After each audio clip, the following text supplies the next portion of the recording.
कमालिया से मोहम्मद अफजल रहमानी की रिपोर्ट के मुताबिक इकबाल बाजार कमालिया तरक्की, सकाफत और खूबसूरती का हसीन इम्तजाज।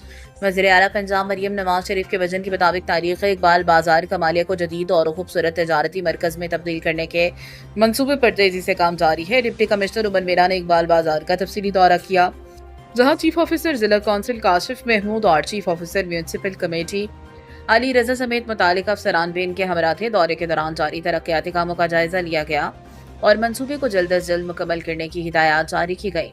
बाजार में shed, stuff tiles, benches, hanging lights, जदीद drainage system, underground water storage tank और दीगर बुनियादी सहूलियात की तकमील पर तेजी से काम जारी है, ताकि शहरियों और ताजरों को जदीद, महफूज और सहल माहौल फराहम किया जा सके। इस मंसूबे की एक मुनफरिद खसूसियत बाजारों की दीवारों पर तैयार किया जाने वाला खूबसूरत वॉल आर्ट है, जिसमें कमालिया के रवायती खद्दर और कपास से कपड़ा बुनने के सफर को दिलकश अंदाज में उजागर किया जा रहा है। ये फन पारे न सिर्फ शहर की सकाफती शनाख्त को नुमाया करेंगे, बल्कि आने वाली नस्लों को अपने तारीखी विरसे से भी रोशनास कराएंगे। इकबाल बाजार की तज़ीन और आराइश का मंसूबा तकमील के आखिरी मराहिल में है और बहुत जल्द आवाम को एक जदीद, खूबसूरत और सकाफती रंगों से मुज़य्यन बाजार मैसर होगा।